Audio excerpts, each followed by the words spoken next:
Hello and welcome to yet another terrible podcast this show. Bringing in the top 5 not viewed videos on YouTube. It's us two with another Jeep Talk. Jeep Talk. Jeep Talk. Jeep Talk. Jeep Talk. Jeep Talk. Now today on Jeep Talk we are discussing tons. Alright? What do we know about tons, Matt? I don't know much. So this is going to be a lot of Jonathan talking. I'm just going to chime in on my own every once in a while And nod for how terrible the ground clearance is. That is a thing that we will discuss. Now, my personal background on tons is not as vast as I wished it was. However, at some point in my days, I did have what I'd call the ultimate set of tons, which was a Dana 60 Kingpin from a Ford, high pinion. Kingpins. It's Kingpin, that's the best one, right. and a GM 14 bolt in the back. In my personal opinion, that's the best set of tons that money can buy. Money can buy. Money can buy. However, they're very hard to come by. 1 second, as we assault a small brown dog.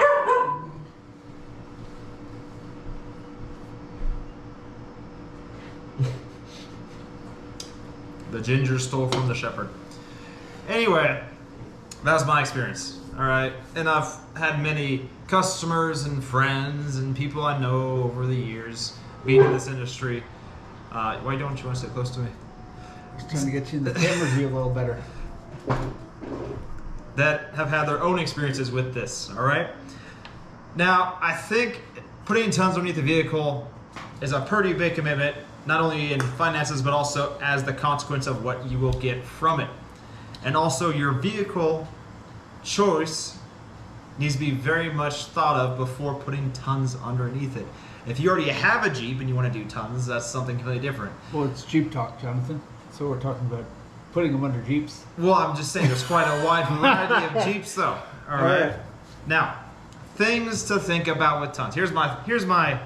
I'm not going to sum this up, but I'm not going to try and roll on for too long. In all honesty, if you're going to do tons, you're not getting a fucking brand new Dana 60. If you are, though, that's great. And that we should probably clarify. We're talking like junkyard tons. Which and the reason will save you a stupid fucking amount of money. Now that's actually where I was going. Because you can get 2 completely built, brand new Dana 44s, front and rear, for the price of probably 1 brand new Dana 60. If you're buying them brand new, like an Ultimate 60 or Dynatrack or something like that, completely. I looked at it the other day. It's like 19 grand for a set of Ultimate Dana 60s. Yes, and how much is it for a brand new fucking? An Ultimate 44 retail is like 5. It's a lot for one, mind you, but of course you have a Jeep, you already have a 44 in the back, so you're making, it's fine. Everything's are good there. But here's the deal. Here's why people are very interested in doing tons, and I think when we went to Moab, it was absurd how many JKs, 4-door JKs had tons under them. Yes, absolutely. JT, we saw a Gladiator with tons underneath it. Those were Bolton axles, though. Those were Dynatracks. So he also had a fucking elephant engine. That was one hell of a JT. Yeah, it's when money's not a factor. By all means. Yeah. But if you're like the rest of us and you work and you want to play, you want to play in the dirt and you only got so much money, tons can still be an amusing prospect. And the reason I think they are is because of probably the best full-size truck ever made, the Ford Super Duty. I actually like the Super Duty. He does not. The best full-size axles ever built. Yes, I agree with that. Yeah, you can't really fight that. There's not much comparison. Axles, 100%. Yes. So, in my mind, when somebody says tons, a very common swap for... You also have to keep in mind who made the tons. Dana. No, the rear's a Sterling. Okay, so Sterling. and who makes Sterling? I don't know, International, somebody? Fuck. Yes, and then who are they distributed to as well? Who also makes a Sterling? Dodge? Yep. Yeah, but they didn't use their axles. We're just putting that out there. I knew all the answers Ford to your is questions. not. Ford is not. Yeah, but we'll continue. We're not getting into truck talk. That'd be a good... That'd be an interesting one. That'd be a long Jeepers, rant. yeah. Needless to say, Super Duty axles, all right? You got from 99 to current year model, Ford has equipped the Super Duty with some of the most badass axles for sake of swapping into a Jeep, right? Yep. There's a ton of aftermarket support. They are high pinion 60s in the front, driver's side drop. The rear is not as good as a 14 bolt, that's a fact. However, its 8 on 170 bolt pattern is the same, and there's still enough out there to make it pretty doable. Yes, there was weak points to it. You gotta weld the tubes to the center section, and you need to do a shave kit to get any kind of ground clearance out of a 10.5-inch ring gear. Shave kit is fucking cool as shit. Who makes it? Technically, who makes the kit? There's a couple out there. I know one big company, one big like there's fab like shop's making one. you cut off this much ground clearance. In all honesty, you just shave off the whole fucking bottom of it, weld the goddamn plate on, and then put their diff cover on it. One hell of a job to do though, because you're cutting casts and then welding to it, and you Oh, need 100%. It's flat. not an easy. That situation. is not for the weekend fixer in the driveway guy. This is for like This is not like a cut-off wheel kind of situation. I don't even think I'd feel comfortable with some of our top techs at our company doing Smiley's that. done it. He did it I himself. believe. Well, yeah, but he did it himself. Also, he told me about the gap he left and how you had to fill it in with weld. So, Oh. so do it once, do it correctly. That's very technical. But I mean, anyway, I think a lot of putting touch underneath the vehicle has a lot to do with budget and what you want to do with it. Because to buy tons is not that much money. It really You can get isn't. in all honesty, you can get a set of junkyard tons for $500. yeah. That's a pair. Now, there's a couple of crucial things. That's where we live here in Colorado. And that's also if you can find them. The trucks are there, but people know what they are worth. So I, at some point in my life, was like, I'm going to do tons underneath another shitbox Grand Cherokee. And I went looking for them. I found maybe 15 Super Duties in the yard. I'd say about 12 of them had a 60 in the front. The others had 50s. And all but one were nicked. All of them were gone. And if you go probably to your local Craigslist or your local, like, I don't know where you live, we have various, like, online, some things on Facebook groups that sell parts for 4x4s and stuff like that. 4x4s and stuff like that. And you'll find tons there for days. I mean, like Facebook Marketplace. And here they're really not that much money. Even a Snoop, not a Snoop, but somebody uppity about them will probably sell you a set for $1,500. A used What? set. 15. That's up there. I've seen it. A pair, $1,500 pulled. Well, no, I'm saying that's up there. Like, I'm from New York, and the southern part, but not New York City.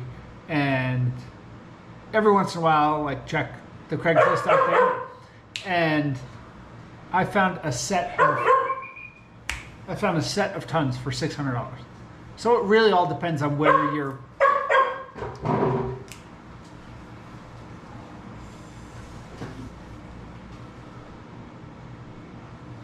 Stop being a bitch. It all depends on where you are located across the United States. Indeed. Now, I think though there's a good talk as to what vehicles tons should go underneath. Let's cannibalize real quick the unibody vehicles: XJs, ZJs, WJs. I think it actually kind of makes sense if you do it correctly. If you actually put that axle to the test, how it should be used, it would crush the fucking unibody. Oh, 100%. You would not come out of whatever trail you're on sitting upright in your seat because your fucking whole frame would be smashed in. So he's right. It's a ton of unsprung weight. It's actually half a ton of unsprung weight if you want to be technical. That's kind of funny. It was. But needless to say, it's a ton of weight for a unibody to handle. However, if you have a junkyard, not a junkyard, but a cheap Cherokee, they're all cheap. If you have a Cherokee, just say that. Grand Cherokee. Grand Cherokee, I don't care. There's not a Cherokee. If you want to hang those off them and build this in your garage, make length out of stupid tubing, Heim's all way around, Heim steering, like do the super rounds, weld the rear diff, do a spool. Just do it super basic. Maybe get like You need steering assist. you have to do steering assist, that's a fact. But you could actually Do a PSC steering assist. if you had the willpower, knowledge, and everything else to put a set of tons underneath a unibody vehicle and not expect it to drive more than about 30 miles an hour and make it just a true crawler, that makes a lot of logical sense in my mind. Because you don't need to make a drive good. You can make You could put tons underneath it, and it doesn't need to drive great. Yeah, you can run like fucking 6 something in the gear ratio. No, 10 has to only go to 538s. Fuck if I know. The front will go to something stupid, I think. 14 bolts go to 717, which is radical.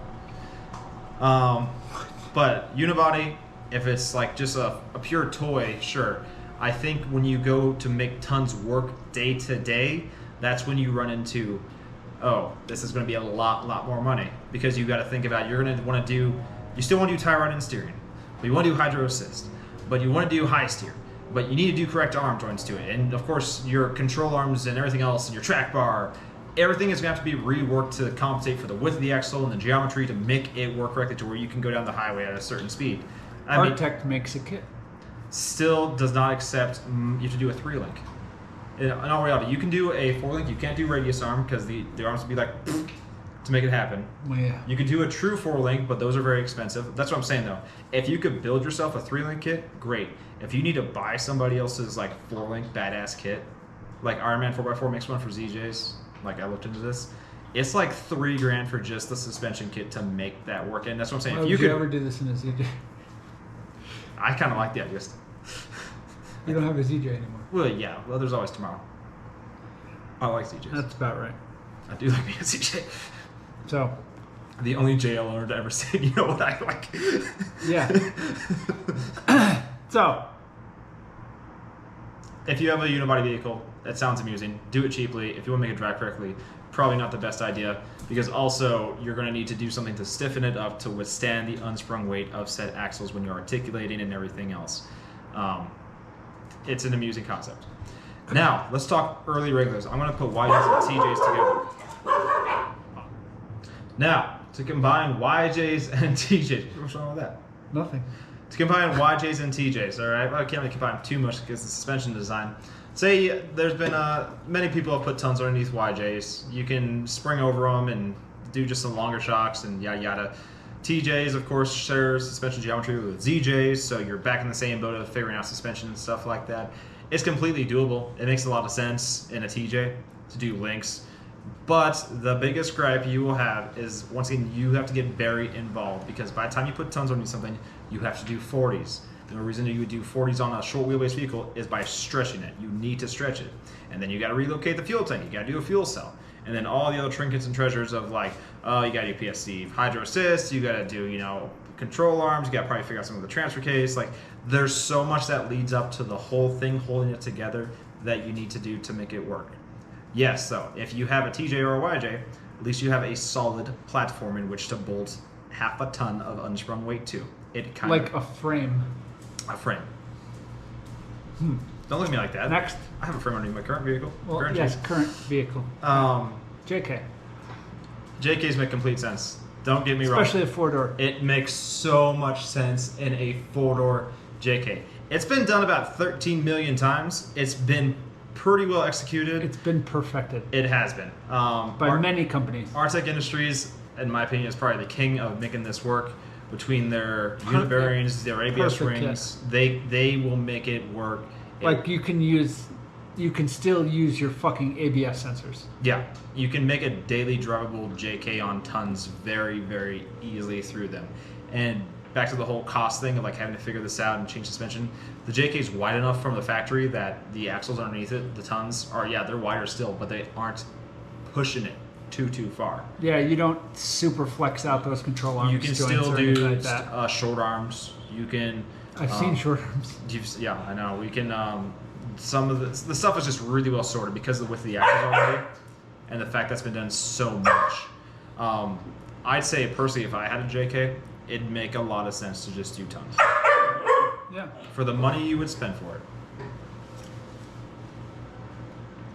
Continue. I'm listening. I'm here. I'm just not here. For the money you would spend into it versus doing yourself a 44, and you will commit to having a taller vehicle because of the size of the pumpkin.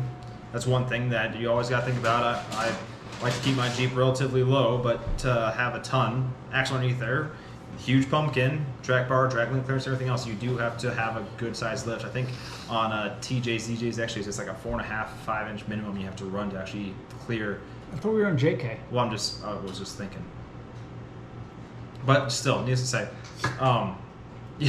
you got to have yourself a tall Jeep. But is it doable? Yeah, absolutely. And I think for the money, and if you know somebody or you have the power to, it's not nearly as bad as if you were doing it on an older Jeep.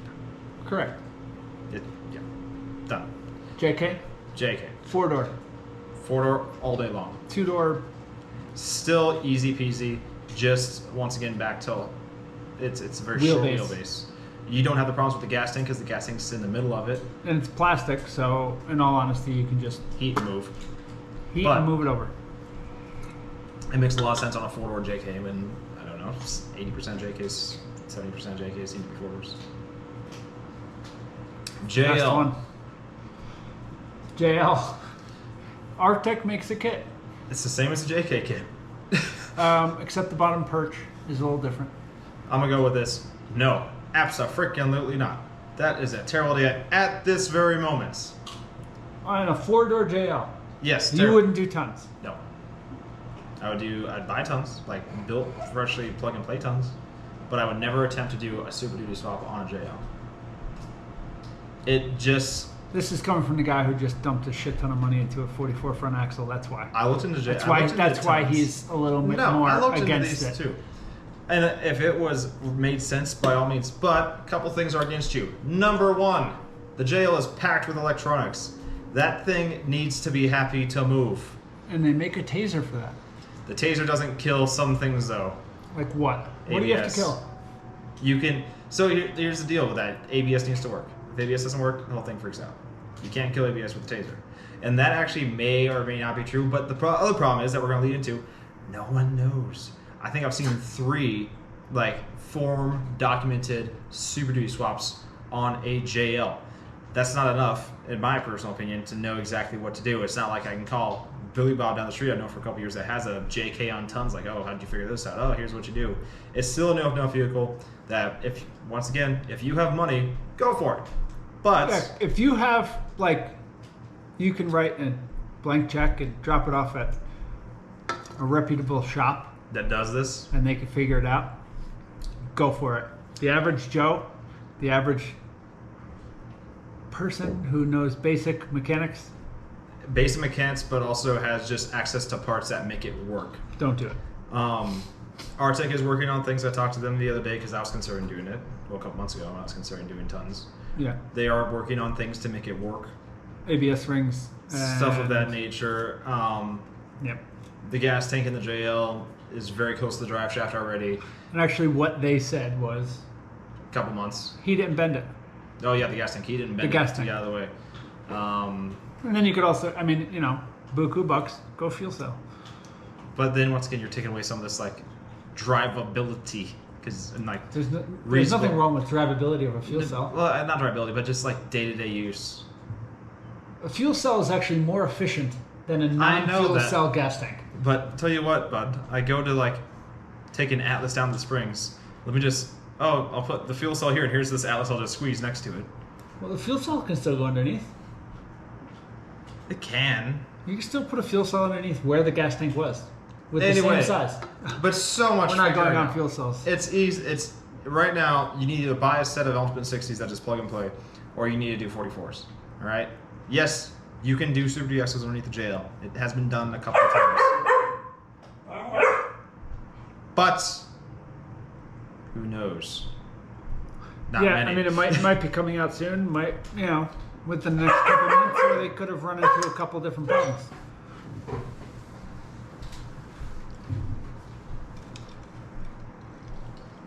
So yeah. So what makes the JL so good is kind of defeated in doing so. I think doing what I did, which was the Ultimate 44 in the JL, is more than sufficient in the meantime because everything is still happy. It's been proven, it's been tested, we know it works, other people have done it. There's enough aftermarket support that, yes, Ultimate 44 for the win on the JL. JK, do tons. TJYJ, do tons, but expect that you have to stretch and invest, but it'll work. It will. ZJXJ, do it cheaply and it'll be funny. Don't expect it to hold up. Yes. Correct. True. So, Jeep Talk. Jeep Talk. Take it as you may. We assume no liability for you dumb fucks out there doing this shit. Let me think real quick. Couple side notes. Dodge axles. Absolutely not. Dodge does not know how to make an axle correctly. They make a Sterling. They get the Sterling axles. Yeah, but Some I'm talking of them. Like the Chrysler 9 and a fucking quarter. No. Yeah, any front end Dodge axle's terrible. Some of them have disconnects still, so they're trash. Brand new ones, yeah. Well, so does the fucking JL. Yeah. And so does the fucking JT. Yeah. Anyway, don't do a Dodge axle. GM 14 bolt, great axle. Not as much easy access for a conversion. Oh, there's a ton. No, you're wrong there. Not as easy as if you go to fucking get a. It's so much easier just to find a fucking 60. I'm talking 14 bolt for the back. Oh, I don't know. They don't make 14 bolts for the front unless No, you're in they're Alabama. Those are dope. Super Duty axles. You have your 05, 04. 04 and older are 35 spline inner, 30 spline outer. 05 and newer are 35, 35. That's a Super 60. That's well. Now there's a debate to that because you have a lot more to cut off. With it is what it is. If you're in there, just fucking cut it off. Which is a pain in the ass, and some kits utilize some factory 04 stuff. Yukon has a ton of aftermarket support. We know this because Seth's buggy has an 04 axle and it has 35 spine Yukon Inner super joints. and outer. Yes. What is other nonsense? Would you call a 9-inch a ton? A 9-inch axle? Like a third member dropout from Ford? It came in A-lug. Those are pretty badass. Yeah. Clearance for days. There's a debate for that too. I mean, it's an inch and a half small ring gear though than a 10.5 inch Sterling. So. Yeah. That's a tough one. Is there any other tons out there? Really kind of narrows it down. I don't know. When we're talking about tons, we're talking about 60.